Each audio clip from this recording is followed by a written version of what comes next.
समावेशी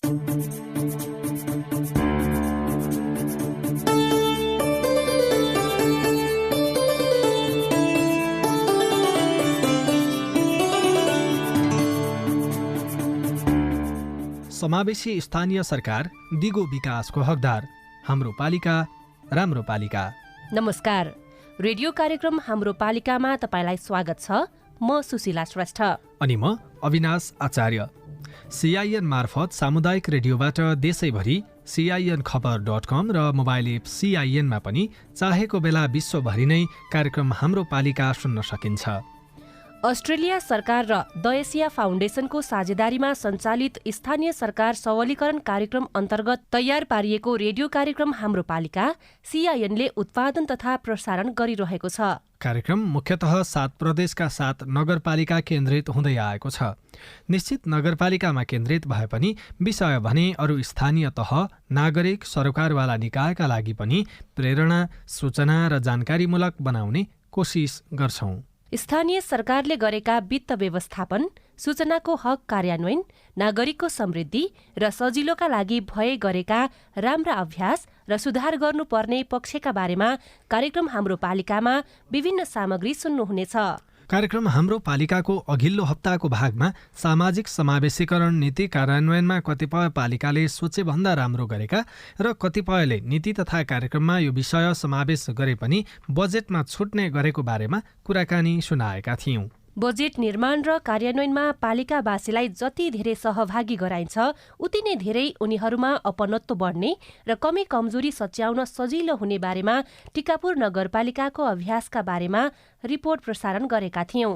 विभिन्न वर्ग, क्षेत्रका नागरिकका संगठनका प्रतिनिधि मात्रै भन्दा पनि सम्भव हुने जति सबैका सुझाव समेट्नुपर्ने बारेमा विभिन्न सामग्री पनि अघिल्लो कार्यक्रममा समेटेका थियौं। कार्यक्रम हाम्रो पालिकाको आजको अङ्कमा पालिकाभित्रका विकास निर्माणका योजना अनुगमनमा गरिएका सफल अभ्यास, काम क्वालिटीमा कहीँ ढिलो सुस्ती भएको, काम नराम्रो भएको छ भने सरकारवाला निकायका प्रमुखहरूलाई बोलाएर यसलाई राम्रो, व्यवस्थित र गुणस्तरीय बनाउने कुरामा सुझाव सल्लाह दिने कुरा र कोर्डिनेसन गर्ने काम गरिएको छ। अनुगमन समिति र जनप्रतिनिधिका लागि सरकारवालाको सुझाव, त्यहाँ उपभोक्ता समितिको अध्यक्ष, सचिव, कोषाध्यक्षले चाहिँ गएर साइन गरिदिएर चाहिँ तपाईलाई ठेकेदारलाई बजेट निकासा गर्ने किसिमको वातावरण बनेको छ भने त्यहाँ चाहिँ काम र बजार अनुगमन अनि व्यवस्थापनमा दमक नगरपालिकाको रणनीति। आकस्मिक अनुगमन भयो होइन, अर्को भनेको चाहिँ कम्प्लेन आएर गर्ने, अनि अर्को भनेको चाहिँ रेगुलर यति ठाउँमा गर्ने भनेर टार्गेट पोइन्टहरू हुन्छ, त्यसरी हामीले चाहिँ अनुगमन गर्ने गरेका छौँ। पालिकाका योजनाको अनुगमन तथा मूल्याङ्कनमा भएका प्रगति, सिकाइ र चुनौतीका बारेमा आजको कार्यक्रम केन्द्रित हुनेछ।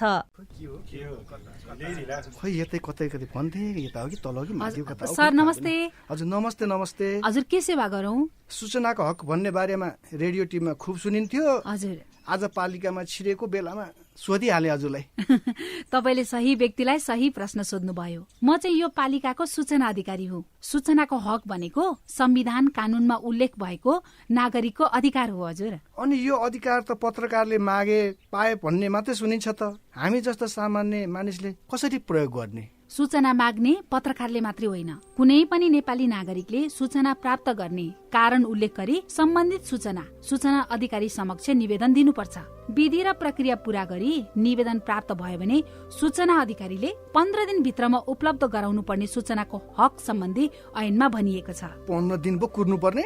व्यक्तिको जीवनको सुरक्षासँग सम्बन्धित सूचना माग गरिएको हो भने नि हजुर 24 घण्टा भित्रै जानकारी दिनुपर्छ। अनि सरकारी वा सार्वजनिक निकायका अधिकारीले सूचना लुकाएमा 25,000 सम्म जरिवाना हुने व्यवस्था ऐनमा छ। त्यसका लागि चाहिँ राष्ट्रिय सूचना आयोगमा पुनरावेदन गर्नुपर्छ। अनि यो सूचना माग्दा पैसा पनि लाग्छ? लाग्दैन। निवेदन, उजुरी र पुनरावेदन गर्दा पैसा लाग्दैन। सम्बन्धित निकायले दिने सूचना 10 पन्ना भन्दा बढीको भएमा चाहिँ प्रति पन्ना 5 रुपियाँ तिर्नुपर्छ। ल, कुरो बुझ्यो। अब भोलि नै म पनि सूचना माग्न आउँछु। हस्। अस्ट्रेलिया सरकार र द एसिया फाउन्डेसनको साझेदारीमा सञ्चालित स्थानीय सरकार सबलीकरण कार्यक्रम र अकोराब नेपाल स्थानीय सरकारको नीति, योजना, कार्यक्रम तथा आयोजनामा भएको लगानी तथा साधनको प्रवाह सही ढङ्गले भएको छ या छैन भने अनुगमन तथा मूल्याङ्कनको व्यवस्था ऐन कानुनमा गरिएको छ। कार्यतालिका अनुसार क्रियाकलापहरूको कार्यान्वयन अपेक्षा गरिएको प्रतिफल हासिल हुने अवस्था भए वा नभएको निगरानी राख्ने र पृष्ठपोषण गर्ने कार्य अनुगमन हो। आयोजना समयमै सम्पन्न हुन विधि प्रक्रिया पूरा भए नभएको कुरालाई निरन्तर तथा आवधिक रूपमा निगरानी गर्नुपर्दछ। यसरी गरिएको निगरानीबाट प्राप्त पृष्ठपोषण तथा सुझावका आधारमा सुधार गर्दै जानुपर्दछ। कार्यपालिकामा एकीकृत कार्यान्वयन कार्ययोजना पेश गरेको 15 दिनभित्र अनुगमन तथा सुपरिवेक्षण समितिले योजना बनाइसक्नुपर्ने योजना तर्जुमा दिग्दर्शनमा उल्लेख छ। अनुगमनका विधि तथा प्रक्रिया तय गर्ने, सञ्चालित आयोजना तथा कार्यक्रमको अनुगमन प्रक्रियामा स्थलगत अवलोकन, लक्षित समूह तथा मुख्य जानकारसँग कुराकानी, लाभान्वित वर्ग तथा सरकारवालासँगको बैठक, सार्वजनिक सुनवाई लगायतका विधिबाट अनुगमन अनि मूल्याङ्कन गर्न सकिन्छ। उपाध्यक्ष वा उपप्रमुखको संयोजक रहने गरी अध्यक्ष वा प्रमुखले तोकेका 1 जना महिला सहित कार्यपालिकाका सदस्य मध्येबाट 2 जना, प्रमुख प्रशासकीय अधिकृत, प्रमुख, योजना महाशाखा, शाखा र एकाइका प्रतिनिधि सदस्य रहने गरी अनुगमन तथा मूल्याङ्कन समिति गठन गर्ने व्यवस्था छ। यसको अभ्यास कसरी भइरहेको छ त? सुरुमा सुर्खेतको वीरेन्द्रनगर नगरपालिकातर्फ लागौं। 5 लाख रुपैयाँसम्मको योजना ओडा समिति वा ओडा अनुगमन समितिले अनुगमन तथा नियमन गर्दै आएको छ भने उपप्रमुखको नेतृत्वमा रहेको अनुगमन समितिले 5 लाख रुपैयाँ भन्दा माथिको लागतका योजना हेर्ने गरेको छ। वीरेन्द्रनगर नगरपालिकाका योजना शाखा प्रमुख प्रकाश पौडेल, अहिले अर्धवार्षिक रूपमा हेर्ने हो भने 21 वटा आयोजनाहरू हाम्रो यस अनुगमन समितिले हेर्ने गरेको छ भने ओडा तहका योजनाहरू ओडाको अनुगमन समितिले हेर्ने गरेको छ। त्यसपछि हामीले 7 वटा अनुगमन समितिकै 7 वटा बैठक बसेर यसको चाहिँ रनिङ बिल र फरफारकको लागि सिफारिस गर्दै आइरहेका छौँ। नगरपालिकाले 5 लाख भन्दा ठूला योजनाको समितिले अनुगमन गर्छ। समितिको सिफारिसमा आयोजनाको अन्तिम किस्ता फरफारक गरिन्छ। वीरेन्द्रनगर नगरपालिका ओडा नम्बर 10 का ओडा सदस्य लक्ष्मी चौधरी, कहाँ जाने भनेर बनाउनुहुन्छ, त्यो अनुसार सबभन्दा त अब गुनासो अब काम भइसकेपछि उहाँहरूले हाम्रो ठाउँमा आइदिनु पर्यो अनुगमन गर्न भनेपछि हामी त्यसरी जाने गरेका छौँ। कोही ठाउँमा राम्रै देखिन्छ भने कोही ठाउँमा अलिकति मालमेटलहरू कमी भएको देखिन्छ। हामी यो 6 महिनामा 21 पटक भयो अनुगमन गएको। नगरपालिकाका 16 वटै ओडामा गरेर चालु आर्थिक वर्षमा 21 वटा योजना छुट्याइएको छ भने 14 वटा योजना 5 लाख भन्दा माथिको लागतमा रहेका छन्। योजनाको निर्माण चरण सुरु हुनुभन्दा अगाडि वीरेन्द्रनगर नगरपालिकाले प्राविधिकलाई राखेर दिनुपर्ने लाइन, काम र भएको डिजाइन इस्टिमेट के कस्तो छ भनेर उपभोक्तालाई जानकारी दिने गरी र बोर्ड पनि राख्दै आएको छ। वीरेन्द्रनगर नगरपालिकाका उपप्रमुख नीलकण्ठ खनाल, उपप्रमुखको संयोजकत्वमा अरू 2 जना सदस्य र इन्जिनियर तपाईँ र योजना शाखाको प्रमुखलाई सदस्य सचिव गराएर समिति हुन्छ। त्यो समितिले काम निर्माण चरण सुरु हुनुभन्दा अगाडि हामीले बोर्ड पनि राखेर कति पैसाले बन्ने आयोजना हो, कति पैसाको आयोजना हो भन्ने कुराको सबै जानकारी हुन्छ र बीचमा हामी फेरि एकचोटि गएर अनुगमन गर्छौँ र लास्ट आवरमा पनि गएर अनुगमन गर्छौँ। काम क्वालिटीमा कहीँ ढिलो सुस्ती भएको, काम नराम्रो भएको छ भने सरकारवाला निकायका प्रमुखहरूलाई बोलाएर यसलाई राम्रो, व्यवस्थित र गुणस्तरीय बनाउने कुरामा सुझाव सल्लाह दिने कुरा र कोर्डिनेसन गर्ने काम गरिएको छ। दोस्रो कार्यकालको 6 महिना बित्दा वीरेन्द्रनगर नगरपालिकाको अनुगमन समितिले हालसम्म 21 पटक योजनाको अनुगमन गरिसकेको छ। कल्पना ढेङ्गा मगर, CIN, बुलबुले FM, सुर्खेत। अनुगमन समितिमा आवश्यकता अनुसार कार्यपालिकाका अन्य सदस्य, विषय विज्ञ वा कर्मचारीलाई आमन्त्रण गर्न सकिन्छ भने समितिले बैठकमा आवश्यकता अनुसार सम्बन्धित आयोजनाका प्रमुख वा प्रतिनिधि, प्राविधिक वा विषय विज्ञलाई बोलाउन पनि सक्छ। वडाभित्र सञ्चालित आयोजनाको लागत, परिमाण, समय सीमा र गुणस्तरीयताका आधारमा अनुगमन गरी आवश्यक सुझाव दिन वडा स्तरीय अनुगमन समिति गठन भएका छन्। वडा अध्यक्ष संयोजक रहने समितिमा वडा सदस्य सदस्यको रूपमा हुन्छन्। वडा सचिव सदस्य सचिव रहन्छन् भने आवश्यकता अनुसार विषय विज्ञ वा अन्य कर्मचारीलाई पनि आमन्त्रण गर्न सकिने व्यवस्था रहेको छ। अनुगमन तथा सुपरिवेक्षण समितिले अनुगमन गरेर प्रतिवेदन प्रत्येक 2 महिनामा कार्यपालिकाको बैठकमा पेश गरी छलफल गर्नुपर्ने भए पनि त्यसो हुन नसकेको कतिपय जनप्रतिनिधि नै स्वीकार्छन्। पालिका र वडाको अनुगमन समितिले गरिरहेका काम र सुधार गर्नुपर्ने पक्ष के छन्? स्याङ्जाको वालिङ नगरपालिकाका केही नागरिकको कुरा सुनौ।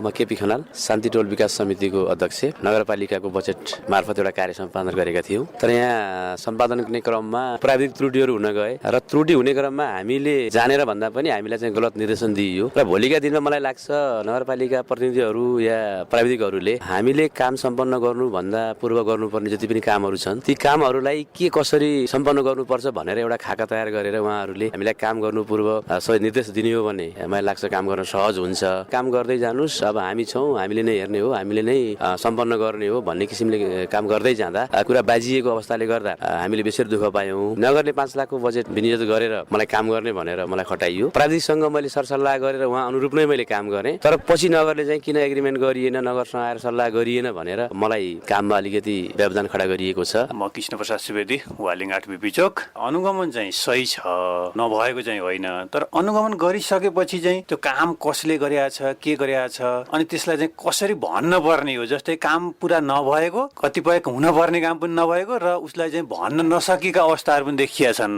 हैन। तपाईँले यति गर्नुपर्छ भनेर इस्टिमेट अनुसार नपुर्याउँदा पनि कहीँ कहीँ फर्सेस भएको देखिया छ। त्यो कसरी भयो त्यो थाहा भएन। कागजी प्रक्रिया यताउता जनसहभागिता पनि गर्नुपर्ने हो। खास चाहिँ यहाँ कति पर्सेन्ट चाहिँ जनसहभागिता जुटाउनु पर्ने, त्यो जनसहभागिता यहाँ धेरै ठाउँमा जुटाएको देखिँदैन। मेरो नाम हो सीताराम अधिकारी, म वालिङ नगरपालिका 8। कामै नभइकन पनि बजेट पुरा भएको पनि पाइयो। त्यस्तो स्थितिमा पर्दाखेरिमा नगरपालिकाको बजेट दुरुपयोग हुनबाट जोगाउनको लागि यी अनुगमनकर्ताहरूले अलिकति विचार गर्नुपर्ने देखिन्छ।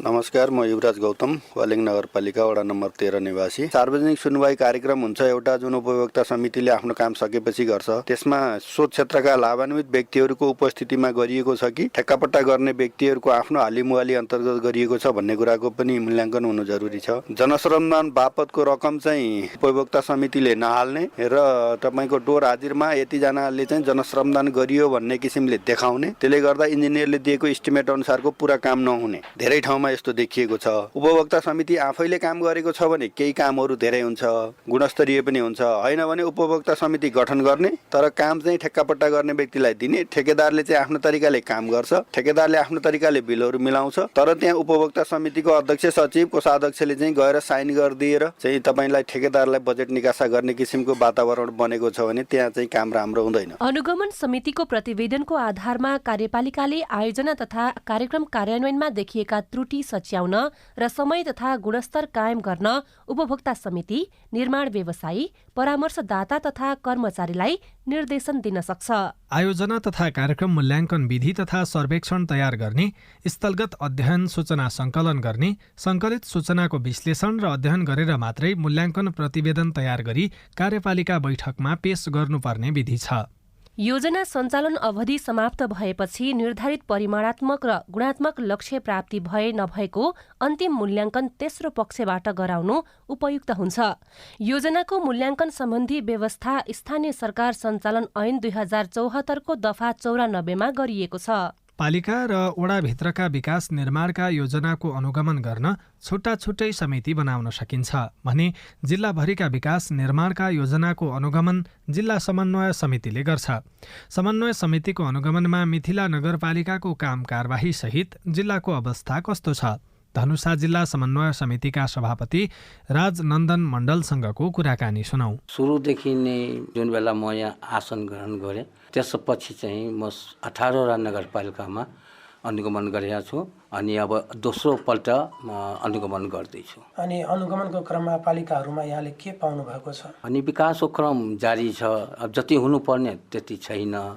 अनि हाम्रो सम्पूर्ण बजेट चाहिँ त्यो खर्च भइरहेछ नि त्यसको लागि हामी गुनासो। पारदर्शिता कतिको यहाँले पाउनु भएको छ? यसमा चाहिँ सरकारबाट यसलाई चाहिँ बेसरी राम्रोसँग चाहिँ कडाइको साथ चाहिँ लागू गर्नुपर्ने हो, अनुगमन गर्नुपर्ने हो, त्यसमा कमी कमजोरी देखिन्छ। जनताहरूको गुनासो पनि हुन्छ, विकासको काम अहिले राम्रोसँग गरिरहेको छैन, उपभोक्ताहरू जति राम्रो गर्नुपर्ने कुरा काममा जति गरिरहेको छैन त्यो पनि गुनासो आइरहन्छ। कतिपय पालिकामा विकास निर्माणको क्रममा दोहोरो बजेट एउटै योजनामा पनि खनिएको देखिन्छ, त्यसमा जिल्ला समन्वय समितिले के गरेको छ? दोहोरो त मैले अहिलेसम्म देखाएको छैन, तर जो काममा ढिलाइ सुस्ती हुन्छ त्यो मैले हेरे हो। आफ्नो समयभित्रमा तपाईँको वैशाखभित्रमा तपाईँ सारा काम उपभोक्ता समितिमा गराइहाल्नुपर्छ भन्ने कुरा चाहिँ बर्सातमा नहोस् भन्ने कुरा त्यस्तो हाम्रो चाहिँ भनाइरहन्छ। आवधिक योजनाले निर्धारित गरेको लक्ष्य, उद्देश्य तथा अपेक्षित प्रतिफलहरू हासिल उन्मुख भए नभएको निगरानी गर्न र लक्ष्य तथा उद्देश्य प्राप्तिको लेखाजोखा गर्न अनुगमन तथा मूल्याङ्कन प्रणालीले महत्त्वपूर्ण भूमिका निर्वाह गर्दछ। स्थानीय सरकारको अर्को अधिकार बजार व्यवस्थापन र अनुगमन पनि हो। संघीय सरकारले पठाएका नमुना कानूनका आधारमा नागरिकको अधिकार संरक्षणका लागि पालिकाले आफ्नै ऐन निर्माणको अभ्यास गरिरहेका छन्।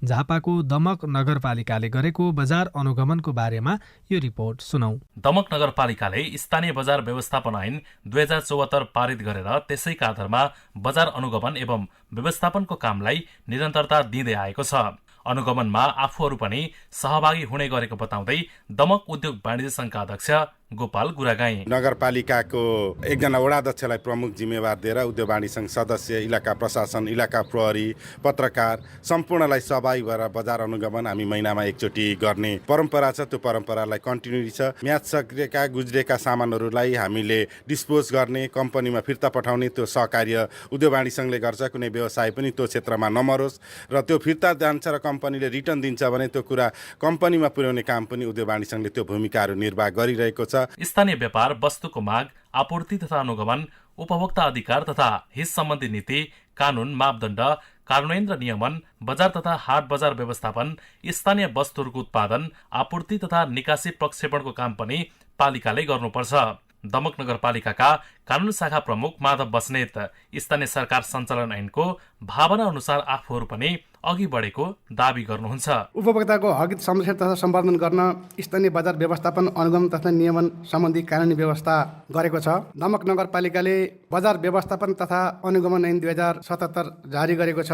ऐनलाई कार्यान्वयन गरेर व्यवसाय दर्तादेखि नवीकरण, ठाउँसारी, खारिजी सम्म गर्ने व्यवस्था गरेको छ। खाद्य परीक्षणको प्रयोगशाला प्राविधिक समेत व्यवस्थापन गरेको दमक नगरमा उपभोक्ता हित संरक्षण शाखाको व्यवस्थापन गरिएको पनि 2 वर्ष भयो। सोही शाखा मार्फत सातामा 2 पटक बजारको अनुगमन हुने गरेको छ। खाद्य प्राविधिक लक्ष्मी नेउपाने, आकस्मिक अनुगमन भयो होइन, अर्को भनेको चाहिँ कम्प्लेन आएर गर्ने, अनि अर्को भनेको चाहिँ रेगुलर यति ठाउँमा गर्ने भनेर टार्गेट पोइन्टहरू हुन्छ। त्यसरी हामीले चाहिँ अनुगमन गर्ने गरेका छौँ। चाडपर्व विशेष गरेर गर्ने गर्दछौँ। चाडपर्व किन फोकस गरिन्छ भन्दाखेरि धेरै खानेकुरा बेसीहरू आउने हुँदाखेरि, इम्पोर्ट एक्सपोर्ट बेसी हुने हुँदाखेरि चाहिँ त्यसमा केही समस्याहरू आउन सक्छन् है। त्यो कुरालाई चाहिँ मध्यनजर गरेर हामीले चाहिँ मुख्यतः चाडपर्वको बेलामा खानेकुरामा चाहिँ विशेष अनुगमनहरू चाहिँ गर्ने गरेका छौँ। बजार अनुगमन सँगै उपभोक्ता सचेतना, उत्पादक तथा व्यवसायीहरूमा नैतिक आचरण बढाउन दण्ड र पुरस्कारको समेत नगरपालिकाले व्यवस्था गरेको छ। पालिकाले पहिलो 5 वर्षे कार्यकालमा जम्मी 150 पटक बजार अनुगमन गरेको जनप्रतिनिधिको दोस्रो कार्यकाल सुरु भए तापनि 56 पटक बजारको अनुगमन गरेको छ। राजु पोखरेल, CIN दमक, झापा। तपाईँ यति बेला रेडियो कार्यक्रम हाम्रो पालिका सुन्दै हुनुहुन्छ। सामुदायिक सूचना नेटवर्क CINले उत्पादन तथा प्रसारण गरिरहेको कार्यक्रम हाम्रो पालिकाको आजको अङ्कमा पालिकाका योजनाको अनुगमन तथा मूल्याङ्कनमा भएका प्रगति, सिकाइ र चुनौतीका बारेमा चर्चा गरिरहेका छौँ। तपाईँको स्थानीय तहले गरेको काम कारबाही तपाईँलाई कस्तो लागिरहेको छ? सुनाउन मन छ भने 01-5260-646 मा फोन गरेर आफ्नो कुरा राख्न सक्नुहुनेछ। स्थानीय तहको काम कारबाहीका बारेमा साझा खबर @gmail.com, हाम्रो फेसबुक पेज CIN खबर र ट्विटर ह्यान्डल @CIN खबरमा पनि लेख्न सक्नुहुनेछ। अब कुराकानीतर्फ लागौँ। गाउँपालिका वा नगरपालिकाले वार्षिक 10 लाख रुपियाँभन्दा बढी रकमको खरिद गर्नुपर्ने भएमा आगामी आर्थिक वर्षको अनुमानित वार्षिक कार्यक्रम तथा बजेट तयार गर्दा वार्षिक खरिद योजना तयार गर्नुपर्ने सार्वजनिक खरिद नियमावलीमा उल्लेख छ। खरिद योजना तयार गर्दा खरिदको गुरु योजना समेत तयार भएको रहेछ भने त्यस्तो गुरु योजना समेतको आधार लिनुपर्छ। गाउँपालिका वा नगरपालिकाले 2 करोड रुपैयाँसम्मको निर्माण कार्यको खरिदभन्दा बाहेकको अन्य खरिदमा बोलपत्र योग्यता वा पूर्व योग्यताको कारबाही गर्नुपर्ने वा नपर्ने कुरा यकिन गर्नुपर्ने हुन्छ। विकास निर्माण खरिदमा पालिकाहरूले सार्वजनिक खरिद ऐन नियमावली कार्यान्वयन कसरी गरिरहेका छन् र सुधार गर्नुपर्ने पक्षका बारेमा साथी लीलप्रकाश चन्दले सार्वजनिक खरिद अनुगमन कार्यालयका सहसचिव तथा प्रवक्ता उमेश ढुङ्गानासँग कुराकानी गर्नुभएको छ। अब अहिले निर्माणको हकमा मालसामानको हकमा 10 लाखसम्म त सोझै खरिद गर्न नै पाउने अवस्था छ। त्योभन्दा माथि चाहिँ फेरि 20 लाखसम्मको सिलबन्दी दरबाउपत्रबाट गर्न सकिन्छ। त्योभन्दा माथि मात्रै बोलपत्रमा जाने हो। स्थानीय तहमा विभिन्न वार्ड हुन्छ, वार्डभित्र बस्ती बस्ती हुन्छ, त्यसरी चाहिँ रकम छर्नुपर्ने त्यहाँ एक किसिमको बाध्यता पनि छ। त्यो हिसाबले सानो थ्रेसहोल्डमा जाँदा बोलपत्रको सङ्ख्या निकै कम होला। विशेष गरी चाहिँ अब सबैतिर त हामीले हेर्न पाएको छैन। केही ठाउँमा हामीले हेर्दाखेरि विशेष उपभोक्ता समूह मार्फत नै बढी कामहरू भएको देखिन्छ। अब उपभोक्ता समूहबाट काम गर्न नहुने भन्ने त छैन, किनभने हाम्रो त्यो पनि खरिदको एउटा विधि नै हो। र विशेष गरी स्थानीय तहमा स्थानीय सरकार सञ्चालन ऐनले पनि उपप्रमुखको अथवा उपाध्यक्षको अध्यक्षतामा चाहिँ अनुगमन समिति पनि रहने व्यवस्था छ। सार्वजनिक खरिदको परिपालना हुने, अनुगमन उपयुक्त हिसाबले हुने हो भने त्यति अप्ठ्यारो छैन। मूल कुरा चाहिँ समस्या कहाँ छ भने स्थानीय तहका जनशक्तिहरू जति हुनुहुन्छ, एउटा जनशक्तिको कमी छ, दोस्रो चाहिँ क्यापेबल बनाउनु पर्ने जरुरी छ होइन। जानेर भन्दा पनि नजानेरै धेरै चाहिँ सार्वजनिक खरिदको उल्लङ्घन भइरहेको अवस्था पनि देखिन्छ। जति पनि तपाईँहरूसम्म त्यो आइपुग्ने केही सीमित आए पनि त्यो प्रतिनिधित्व गर्छन् त फेरि। त्यसकारणले उपभोक्ता समिति मार्फत हुने खरिददेखि लिएर निर्माण कार्यमा चाहिँ के कुरा अझै सच्याउन बाँकी छ स्थानीय तहले? निर्माणसँग रिलेटेड काम तर चाहिँ नि श्रममूलक काम चाहिँ उपभोक्ता समितिलाई दिनुपर्छ भनेर कानुनले भन्छ। मेसिन प्रयोग गर्ने काम उपभोक्ता समितिले गर्न पाउँदैन। डोजर लगायतका चाहिँ इक्विपमेन्टहरू, हेभी इक्विपमेन्ट अथवा चाहिँ यस्तै इक्विपमेन्ट प्रयोग गर्ने काम गर्न पाउँदैन। तर कतिपय अवस्थामा उपभोक्ता समितिले काम लिने र उपभोक्ता समितिले ठेका लाउने प्रचलन पनि छ। त्यो आफैमा चाहिँ त्यो त विधि र अहिले भइराखेको अभ्यासको विपरीत होइन? विपरीत हो, त्यो गलत हो होइन। त्यसकारण चाहिँ जुन काम श्रममूलक छ, श्रममूलक काममा चाहिँ उपभोक्ताले पनि बेरोजगार मान्छेले पनि काम पाउँछ भन्ने हिसाबले यो भएको हो। र दोस्रो चाहिँ अब अहिले उपभोक्ता समितिलाई पनि अलिकति पछिल्लो खरिद नियमावलीको संशोधनले टाइट गर्दै ल्याएको छ। उहाँहरूको पनि अब बिमा गर्नुपर्ने व्यवस्था लगायतका कुराहरू जोडिएका छन्। त्यसकारण चाहिँ उपभोक्ता समिति एक दर्ता र समितिकै दर्ता अनुगमन स्थानीय तहले राम्रो गर्नु पर्यो। दोस्रो इक्विपमेन्ट प्रयोग हुने काम उहाँहरूलाई दिनु भएन। तेस्रो चाहिँ नि अब उपभोक्ता समिति आफैमा सिपमूलक काम गर्न सक्दैन। त्यसकारण चाहिँ नि श्रममूलक मात्रै काममा चाहिँ उहाँहरूलाई दिनुपर्ने हुन्छ होइन। प्रोफेसनल हिसाबले जुन चाहिँ सिप प्रधान काम छ त्यो काम चाहिँ नि बोलपत्रकै माध्यमबाट, सिलबन्दी दरबाउपत्रकै माध्यमबाट गर्नुपर्ने हुन्छ, किनभने ती काम प्रोफेसनल मान्छेबाट गर्नुपर्ने हुन्छ। त्यहाँ सदस्यदेखि अध्यक्षसम्मका व्यक्तिहरूले आफै डोजर चलाइरहेका छन् भन्ने पनि आइरहेका हुन्छ। तालमेल कतिको मिलिरहेको छ? होइन, गुनासो आएको छ निश्चितै। यहाँले भने जस्तै गुनासो प्रशस्तै छ। उपभोक्ता समिति भनेको स्थानीयले श्रममूलक काममा रोजगारी पाउन् भन्ने नै उद्देश्य हो यसको। त्यो बाहेक चाहिँ अरू हुँदै होइन।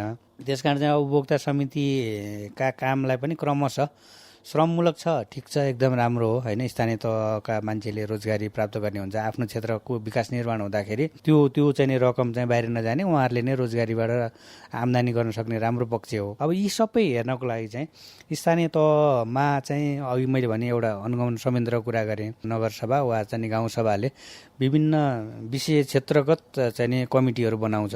त्यसै गरी त्यो सभाको मात्र नभइकन यता नगर कार्यपालिकाले पनि कार्यान्वयन लेभलका चाहिँ विभिन्न कमिटीहरू बनाउँछ। त्यसमा जनप्रतिनिधि र कर्मचारी सहितको बनाउनु पर्ने हुन्छ। यस्ता संयन्त्रहरू एक्टिभ गर्न सक्यो भने हेर्न सकिन्छ। अब स्थानीय तह आफैमा चाहिँ एउटा स्वायत्त सरकार भएको हुनाले उहाँहरूले त्यहाँ हुने सबै किसिमका कानुन उल्लङ्घनका विषय होला अथवा भ्रष्टाचारका कुरा होला, बेरोजु आउने विषय होला, यी सबै कुराहरू त्यहीँ हेर्नुपर्छ, त्यहीँ सेटल गर्नुपर्ने अवस्था छ। त्यसको लागि जस्तो वडामा स्तरमा कुनै काम हुँदैछ भने उसले उत्तरदायी हुनुपर्ने त फेरि पालिका अथवा गाउँपालिका अथवा नगरपालिका हुनसक्छ होला। त्यसमा सबैको त्यो विधि प्रक्रिया मार्फत गयो भने त अनुगमन समितिले भोलि त्यसमा यस्तो गलत रहेछ भन्ने देखाउने कुरा पनि भएन र जो त्यसमा संलग्न हुन्छ स्थानीय जनप्रतिनिधि उनीहरू पनि डराउनु पर्दैन होला कि कस्तो? अथवा वडामा भइराखेको कामलाई पालिकाले गलत भए पनि राम्रो भनिदिएर त्यस्तो पनि आइराखेको छ। अध्यक्ष अथवा अरू कुनै व्यक्तिले जे चाह्यो त्यही भइराखेको भनेर पनि यस्तो गुनासो आउने अवस्था कसरी बनिरहेको छ? वार्ड स्तरमा हुने विकास आयोजनामा वार्डको मात्रै संलग्न भन्ने अवस्था होइन, किनभने वार्डमा अहिले हाम्रो के छ भने एकजना सचिव हुन्छ, कर्मचारीको नाममा त्यति नै हुन्छ, एउटा कार्यालय सहयोगको लागि 2 जना हुन्छ, अनि वार्डमा चाहिँ वार्ड अध्यक्ष र 3 जना सदस्य कुरा हो। अब त्यसको वार्डमा हुने विकासको पनि अथवा चाहिँ निर्माणका कामहरूको हकमा पनि त्यसको चाहिँ लगत इस्टिमेट बनाउने, त्यसको चाहिँ इन्जिनियर खटाउने काम सबै पालिकाभित्रकै चाहिँ योजना शाखा अथवा इन्जिनियरिङ शाखा के नाम हुन्छ होइन, उहाँहरूले नै गर्ने हो। त्यस कारण वार्डबाट मात्रै हुँदैन र वार्ड समिति हुन्छ। समिति त्यहाँ पहिलो चरणको अनुगमन गर्ने काम चाहिँ वार्ड समितिले गर्छ।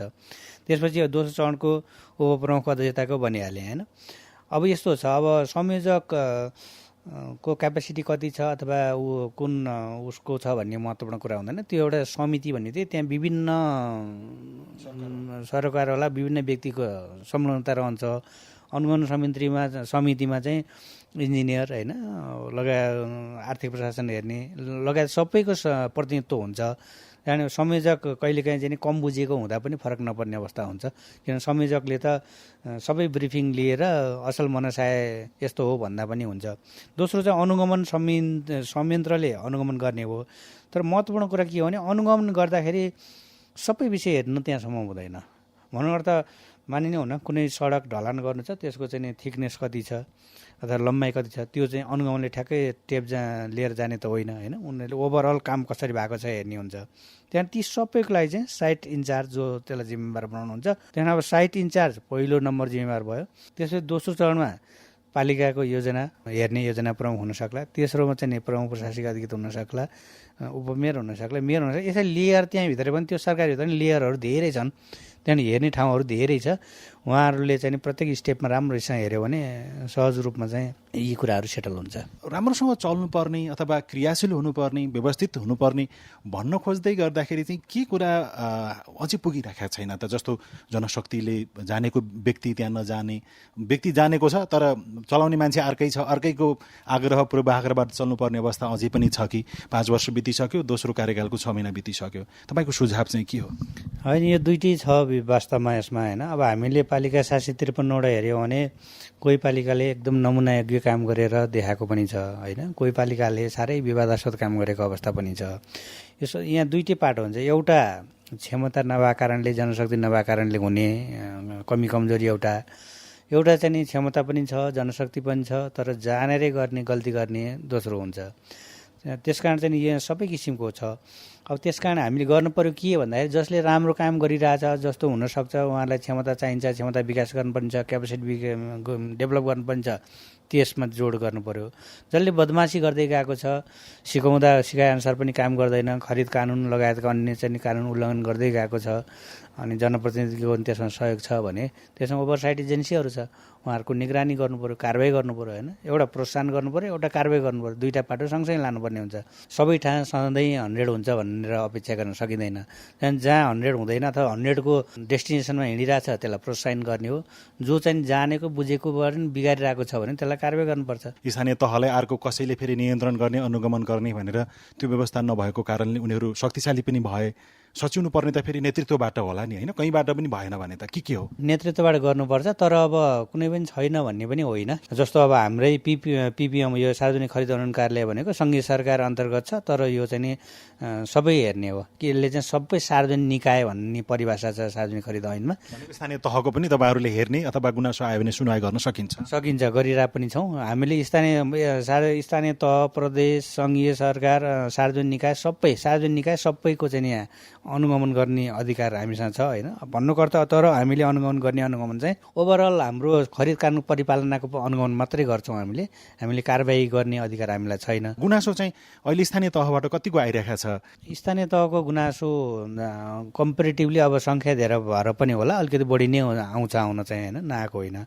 गुनासो आउनेमा चाहिँ एक सङ्ख्या कारणले भयो, अघि मैले भनेको कारणले पनि हुन्छ, जस्तो चाहिँ कतिपय क्षमता नभएको कारणले पनि हुन्छ, कतिपय चाहिँ दूरदराजमा छ, अब अलिकति अरूको एप्रोच पुग्दैन, हामीले गल्ती गर्दा पनि कसैले देख्दैन भन्ने पनि हुन सक्ला होइन। स्थानीय तहलाई पनि ओभरसाइट गर्ने हाम्रो अख्तियार दुरुपयोग अनुसन्धान आयोग, राष्ट्रिय सतर्कता, जो चाहिँ नेपाल अधिराज्यभरि हेर्ने महालेखा परीक्षकहरू, यिनीहरू चाहिँ सबैतिर हेर्छन् कि यी निकाय छँदैछन्। ओभरसाइट एजेन्सीले चाहिँ सधैँ निगरानी गर्ने, कारबाही गर्ने ऊ छँदैछ। त्यही कारण उहाँहरूसँग चाहिँ सबै तह डराउनु पर्छ, स्थानीय पनि पर्छ, प्रदेश पनि पर्छ, सङ्घीय तहका निकायहरू पनि डराउनु पर्ने अवस्था छँदैछ। यसमा नागरिकको भूमिका केही तपाईँ देख्नुहुन्छ कि यो विकास निर्माण भइराखेको अथवा सुशासन हुनको लागि र भ्रष्टाचार हुन भइराखेको अवस्थामा रोक्नको लागि, हुन नदिनको लागि नागरिक स्तरबाट अब केही अपेक्षा गर्न सकिन्छ सकिँदैन, उनीहरूको भूमिका केही छ कि छैन? एकदमै सकिन्छ। अझ भन्ने हो भने स्थानीय तह भनेको आधारभूत सरकार हो। आधारभूत सरकार चाहिँ नागरिकसँगै हातेमालो गरेर सञ्चालन हुने सरकार हो। त्यस कारण चाहिँ अब हामीले भनौँ न त्यहाँबाट हुने क्रियाकलापहरू अथवा वार्षिक बजेटको सुरुमा बजेट आउने बित्तिकै त्यसलाई सार्वजनिक गर्ने, कुन कुन कार्यक्रम छ भनेर ती कुराहरू चाहिँ वेबसाइट मार्फत अथवा चाहिँ सार्वजनिक गर्ने प्रचलन छ होइन। स्थानीय राजपत्र मार्फत पनि निकाल्नुपर्ने हुन्छ। त्यो योजनाको विषयमा कसरी खरिद गर्दैछ, कसरी काम हुँदैछ भनेर निगरानी राख्नुपर्ने काम पनि एकदमै नागरिकहरूको हुन्छ। त्यही भएर त स्थानीय तहमा नागरिकहरूकै धेरै प्रतिनिधित्व हुने गरी ठुलो चाहिँ जनप्रतिनिधिहरूको ऊ छ होइन। एकदमै जरुरी छ, मिडियाको पनि छ, नागरिकहरूको एकदमै निगरानी गर्नुपर्ने, निगरानी मात्र नभइकन उहाँहरूलाई सहयोग पनि गर्नु पर्यो, निगरानी पनि गर्नु पर्यो। यो भूमिका सधैँ रहन्छ। उपभोक्ता समिति मार्फत हुने विकास निर्माण र खरिदका काममा स्थानीय तहले सार्वजनिक खरिद ऐनको पालना गर्ने अभ्यास सकारात्मक भए पनि पूर्ण पालना हुन नसकेको सार्वजनिक खरिद अनुगमन कार्यालयको भनाइ छ। कतिपय पालिकाले भने खरिद ऐन कार्यान्वयनमा उदाहरणीय काम गरेका छन्। पालिकाभित्रको विकास निर्माणका लागि पालिकामा उपाध्यक्ष र वडामा वडाध्यक्षको नेतृत्वमा अनुगमन तथा मूल्याङ्कन समिति गठन भइरहेका छन्। तर दुवै समितिको काम कारबाही पारदर्शी बनाउँदै लैजानुपर्ने नागरिक र सरकारवालाको सुझाव छ। उपभोक्ता समिति मार्फत हुने विकास निर्माणका काममा डोजर, जेसिबी लगायतका उपकरण प्रयोग गर्न नपाउने भए पनि त्यसको पूर्ण पालना हुन सकेको छैन। उपभोक्ता समिति मार्फत हुने काममा स्थानीयवासीले रोजगारी पाउन् भन्ने ऐन, कानून र विधि प्रक्रियाको उद्देश्य रहेको छ। यिनै सार समेटिएका विभिन्न सामग्रीसँगै तपाईँ हाम्रै घर दैलोका स्थानीय सरकारको बारेमा छलफल गर्ने रेडियो कार्यक्रम हाम्रो पालिकाको आजको अङ्कबाट भने बिदा लिने समय भएको छ। तपाईलाई तपाईको पालिकासँग केही सोध्न, भन्न, जान्न, बुझ्न अथवा समस्या सुनाउन मन छ भने टेलिफोन नम्बर 01-5260-646 मा फोन गरेर दिइएको निर्देशन अनुसार रेकर्ड गराउन सक्नुहुनेछ। फेसबुक पेज CIN खबर, ट्विटर ह्यान्डल @CIN खबरमा पनि लेख्न सक्नुहुनेछ। प्राविधिक साथी सुनिल राज भारतलाई धन्यवाद। रेडियो कार्यक्रम हाम्रो पालिकाको आजको अङ्कबाट सहकर्मी साथीहरू कल्पना ढेगा मगर, तोलाकान्त बगाले, विनोद महतो, राजु पोखरेल सहित हामी सबै बिदा भयौं। नमस्कार।